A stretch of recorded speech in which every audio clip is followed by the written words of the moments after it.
വാർത്തകളിലേക്ക് കടക്കുമ്പോൾ ഉപതെരഞ്ഞെടുപ്പ് ചൂടിൽ കേരളം ഇനി പാലക്കാട്.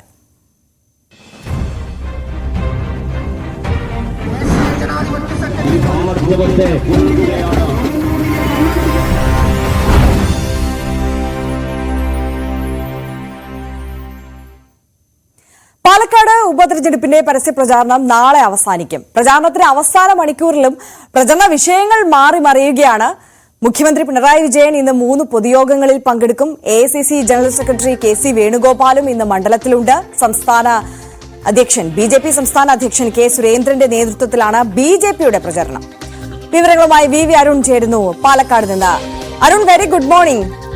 നമ്മൾ ഈ സൂചിപ്പിച്ചതുപോലെ തന്നെ ഓരോ നിമിഷവും ഓരോ ദിവസവും പ്രചരണ വിഷയവും ഒക്കെ മാറി മറിയുന്ന കാഴ്ചകൾ, ഓരോരോ പുതിയ ട്വിസ്റ്റുകളാണ് നമ്മൾ ഓരോ സമയം പാലക്കാട് കണ്ടത്. ഇന്നലെ ഒരു വമ്പൻ ട്വിസ്റ്റിന് സാക്ഷിയായതാണ് നമ്മൾ. എന്തായാലും കോൺഗ്രസിന്റെ സർജിക്കൽ സ്ട്രൈക്ക്, ഷോക്ക് എന്നൊക്കെയാണ് പറയുന്നത്. ശരിക്കും BJP പറയുന്നത് അവർ ഷോക്കായിട്ടില്ല എന്നുള്ളതാണ്. പക്ഷേ NDA ക്യാമ്പിനെ പാലക്കാട് ഇത് ഏത് തരത്തിൽ അഫക്റ്റ് ചെയ്യുന്നുണ്ട്? അവർ ശരിക്കും ഷോക്കായിട്ടുണ്ടോ? NDA ക്യാമ്പിന്റെയൊക്കെ ഒരു പ്രതികരണം എങ്ങനെയാണ് പാലക്കാട് ഈ സന്ദീപ് വാര്യരുടെ ഒരു കൂടുമാറ്റവുമായി ബന്ധപ്പെട്ട്?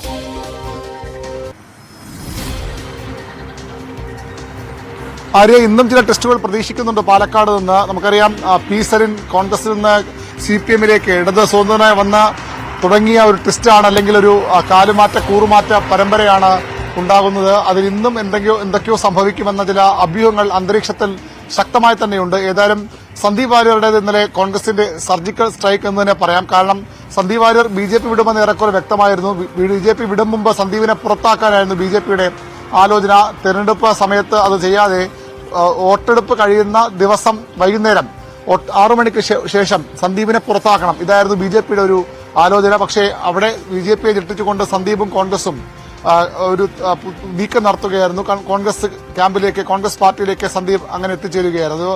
BJPക്ക് ഒരു പക്ഷേ രാഷ്ട്രീയമായ വലിയ തിരിച്ചടി ഉണ്ടാക്കിയെന്ന് അവകാശപ്പെടുമെങ്കിലും ആ ഒരു നീക്കം, കോൺഗ്രസ് നീക്കം വളരെ ചടുലമായിരുന്നു. അതിന്റെ ഒരു ആഘാതം BJP ക്യാമ്പിലുണ്ട്. സന്ദീപിനെ CPM-ലേക്ക് സ്വാഗതം ചെയ്ത് ക്ഷണിച്ച് സന്ദീപിന് ഗുഡ് സർട്ടിഫിക്കറ്റ് നൽകിയ CPM-നും അത് പ്രതീക്ഷിക്കാത്ത ഒരു നീക്കമായി തന്നെ അവരും കാണുന്നു. സന്ദീപിനെ CPM-ലേക്ക് എടുക്കാൻ അവർ തീരുമാനിച്ചിരുന്നില്ല, അത് എടുക്കുക അത്ര എളുപ്പവുമായിരുന്നില്ല. പക്ഷേ സന്ദീപ് BJP-യുമായി കലഹിക്കുമ്പോൾ അതിന്റെ പരമാവധി അതിനെ ഉപയോഗപ്പെടുത്തിയത് ആദ്യം CPM-ആണ്. അവിടെ വളരെ സൈലന്റായി നിന്നുള്ള ഒരു ഓപ്പറേഷനായിരുന്നു കോൺഗ്രസിന്റെ ഭാഗത്തുനിന്നുണ്ടായത്. ഏതായാലും അത്രത്തോളം വരില്ലെങ്കിലും ചില നീക്കങ്ങൾ ഇന്നും പാലക്കാട് ഉണ്ടാകുമെന്ന സൂചനകൾ നമുക്ക് ലഭിക്കുന്നുണ്ട്. അതിന്റെ ഒരു കൃത്യമായ വിവരങ്ങൾ അല്പസമയത്തിനകം ലഭ്യമാക്കാനാകുമെന്നും കരുതുന്നു. ഏതായാലും പാലക്കാട് വല്ലാത്തൊരു ഉപതെരഞ്ഞെടുപ്പ് തന്നെയെന്ന് പറയണം. കാരണം നിരന്തരം ഇത്തരം നീക്കങ്ങൾ, വിവാദ വിഷയങ്ങൾ, ഓരോ വിഷയവും മാറി മാറി വരുന്നു. നേരത്തെ ഉന്നയിച്ച വിഷയങ്ങൾ പലതും ഇപ്പോഴും പൂർത്തിയാകാതെ, അത് നീലപ്പെട്ടി വിവാദമായാലും പണം കടത്തിയെന്ന ആരോപണമായാലും സ്പിരിറ്റ് പിടിച്ചതും, അങ്ങനെ പലതരം ആരോപണങ്ങൾ, നേതാക്കൾ പാർട്ടി മാറുന്നത് തുടർച്ചയായ വിഷയങ്ങൾ, CPM അവസാനം ഉയർത്തിയ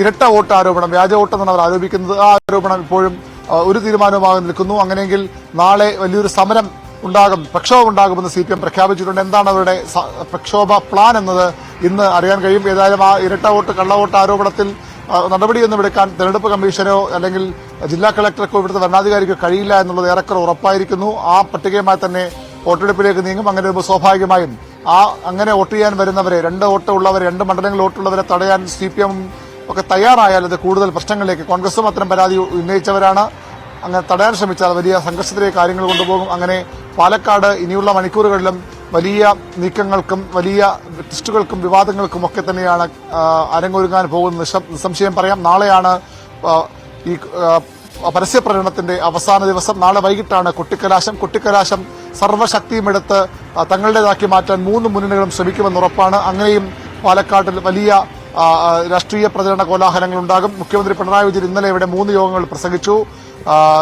ഇന്ന് 3 യോഗങ്ങളിൽ കൂടി അദ്ദേഹം പ്രസംഗിക്കുന്നുണ്ട്.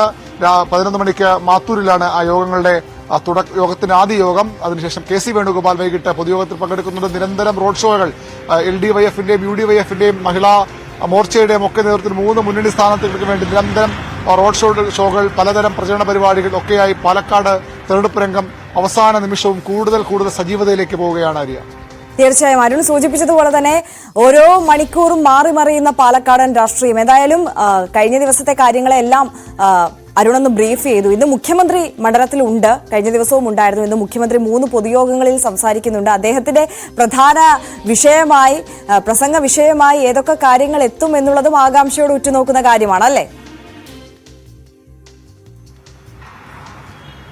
സർക്കാരിന്റെ ഭരണ നേട്ടങ്ങളിലൂന്നിയായിരുന്നു ഇന്നലെ മുഖ്യമന്ത്രിയുടെ പ്രധാന പ്രചരണം. സർക്കാർ ചെയ്ത കാര്യങ്ങൾ എണ്ണി എണ്ണി പറഞ്ഞ് എന്തുകൊണ്ട് സർക്കാരിനെ ആഗ്രഹിച്ച പോലെ സർക്കാർ ആസൂത്രണം ചെയ്ത പോലുള്ള കാര്യങ്ങൾ ചെയ്യാൻ കഴിഞ്ഞില്ല, അതിൽ കേന്ദ്രത്തിന്റെ തടസ്സങ്ങൾ, വയനാട് ദുരിതാശ്വാസ ബന്ധപ്പെട്ട കേന്ദ്രത്തിനുണ്ടായ കടുത്ത അവഗണന, ഈ വിഷയങ്ങളൊക്കെ തന്നെ പ്രധാനമായും ഇന്നലെ മുഖ്യമന്ത്രിയുടെ 3 പൊതുയോഗങ്ങളിലും അദ്ദേഹം പ്രസംഗിച്ചത്. BJP കോൺഗ്രസ് ഡീൽ എന്ന ആരോപണം അദ്ദേഹം പലയിടത്തും ആവർത്തിച്ചു. അത്തരം കാര്യങ്ങളാകും ഇന്നും ഒരുപക്ഷെ അദ്ദേഹം പറയുക. മറ്റെന്തെങ്കിലും നിർണായകമായ പ്രസംഗമോ അജണ്ട സെറ്റിംഗോ മുഖ്യമന്ത്രി അവസാന ദിവസത്തെ പൊതുയോഗത്തിൽ ഉണ്ടാകുമെന്ന കാര്യത്തിൽ വ്യക്തതയില്ല. ഏതായാലും മുഖ്യമന്ത്രിയുടെ പൊതുയോഗങ്ങൾ വളരെ പ്രധാനപ്പെട്ടതാണ്. ACC ജനറൽ സെക്രട്ടറി ഇവിടേക്ക് വരുന്നു. പ്രിയങ്ക ഗാന്ധി, രാഹുൽ ഗാന്ധിയെ കൊണ്ടുവരാൻ, അവസാന നിമിഷമെങ്കിലും കൊണ്ടുവരാൻ കോൺഗ്രസ് ഒരു ശ്രമം ഇപ്പോഴും നടത്തുന്നുണ്ട് എന്നാണ് നമുക്ക് ലഭിക്കുന്ന സൂചനകൾ. അങ്ങനെ നേതാക്കളുടെ എല്ലാം വലിയ സാന്നിധ്യം. ശോഭാ സുരേന്ദ്രൻ ഇവിടെ വിട്ടുനിന്ന നേതാവാണ്, പക്ഷേ തുടർച്ചയായി ശോഭാ സുരേന്ദ്രനെ ഇവിടെ കൊണ്ടുവരാൻ BJP ശ്രമിക്കുന്നു. അങ്ങനെ പലതരം നീക്കങ്ങളാണ് മുന്നണികൾ നടത്തുന്നത്. ഈ അവസാന മണിക്കൂറുകളിലും അത്തരം നീക്കങ്ങൾ ഉണ്ടായേക്കാം. നാളെ വൈകുന്നേരത്തോടുകൂടി നേതാക്കൾക്കൊക്കെ മണ്ഡലം വിട്ടുപോകണം.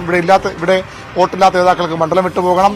അങ്ങനെ വലിയ സജീവതയിലേക്ക് ഓരോ നിമിഷവും പാലക്കാട്ടെ തെരഞ്ഞെടുപ്പ് പ്രചരണം മാറുന്നു. ഇന്ന് ആരാണ് ബോംബിടാൻ പോകുന്നത്, ആരെയാണ് ആ ബോംബ് ബാധിക്കാൻ പോകുന്നത്, എന്താണ് ഇന്ന് പാലക്കാട്ടെ തെരഞ്ഞെടുപ്പ് രാഷ്ട്രീയം ട്വിസ്റ്റ് എന്ന കാര്യമാണ് ഇനി വ്യക്തമാകേണ്ടത്. അരുൺ സൂചിപ്പിച്ചതുപോലെ തന്നെ ഇന്നിനി എന്ത് ബോംബാണ് അവിടെ പൊട്ടാൻ പോകുന്നത് എന്നോർത്തുള്ള ആകാംക്ഷയിലാണ് എല്ലാവരും ഉള്ളത്. രാഷ്ട്രീയ കേരളം പാലക്കാട്ടേക്ക് തന്നെ ആകാംക്ഷയോട് ഉറ്റുനോക്കുകയാണ്. എന്തായാലും ഇന്നലെ സന്ദീപ് വാര്യരും കോൺഗ്രസും ചേർന്ന് പൊട്ടിച്ച ബോംബിന്റെ ആ ഒരു ആഘാതത്തിൽ തന്നെയാണ് എല്ലാവരും ഉള്ളത്. അതിന് തൊട്ടു പിന്നാലെ സന്ദീപ് രാഹുൽ മാങ്കൂട്ടത്തിന് വേണ്ടിയിട്ട് പ്രചാരണ വേദികളിലേക്ക് കൂടി എത്തുന്നത് നമ്മൾ കണ്ടു. ഇന്നും സജീവമായി അദ്ദേഹം ഉണ്ടാകും. അതോടൊപ്പം ഇന്ന് പാണക്കാട് സാദിഖ് അലി ശിഹാബ് തങ്ങളെ കാണാൻ എത്തുന്നുണ്ട് സന്ദീപ്, അല്ലേ?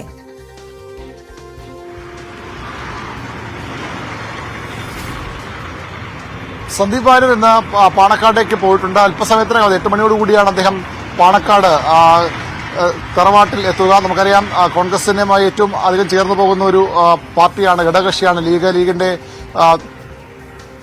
ഏറ്റവും പ്രധാനപ്പെട്ട ആസ്ഥാനമാണ് പാണക്കാട് എത്തി സന്ദീപ് വാര്യർ UDF ബന്ധം ഊട്ടിയുറപ്പിക്കുകയാണ് കോൺഗ്രസിലേക്ക്. കാരണം തീർത്തും വ്യത്യസ്തമായ ഒരു പ്രത്യയശാസ്ത്രം വിശ്വസിച്ച് കോൺഗ്രസ് നേതാക്കൾക്കെതിരെയൊക്കെ വലിയ വിമർശനം ഉന്നയിച്ച ആളാണ്. ഗാന്ധിജിയെ പോലും അവമാനിച്ചയാളെന്ന വിമർശനമുള്ള ആളാണ്. ആ എല്ലാ നിലപാടുകളും മാറ്റിവെച്ചുകൊണ്ടാണ് താൻ കോൺഗ്രസിലേക്ക് വരുന്നത്. പ്രധാനമന്ത്രി നരേന്ദ്രമോദി അടക്കം തള്ളിപ്പറഞ്ഞുകൊണ്ടാണ് സന്ദീപ് വാര്യർ കോൺഗ്രസിലേക്ക് വരുന്നത്. അപ്പോൾ ഘടകകക്ഷികളുമായുള്ള ബന്ധം കൂടി ഊട്ടിയുറപ്പിക്കുകയാണ് ലക്ഷ്യം. പ്രത്യേകിച്ചും അടുത്ത നിയമസഭാ തെരഞ്ഞെടുപ്പിലൊക്കെ പാലക്കാട്ട് ഒരു സീറ്റ് മത്സരിക്കണമെങ്കിൽ പലയിടത്തും പാലക്കാട്ട് നിർണായക സ്വാധീനമുള്ള പാർട്ടിയാണ് മുസ്ലിം ലീഗ്. അതുകൊണ്ട് തന്നെ അവരുമായുള്ള ബന്ധം കൂടി ഊട്ടിയുറപ്പിക്കുകയാണ്. ഇന്നലെ ലീഗ് നേതാക്കളൊക്കെ ബ്രോ എന്ന് വിളിച്ച് സന്ദീപ് വാര്യരെ സ്വാഗതം ചെയ്തിട്ടുണ്ട്. അങ്ങനെ അവരുടെ പുതിയ ബ്രോ പാണക്കാട്ടേക്ക് എത്തുകയാണ്.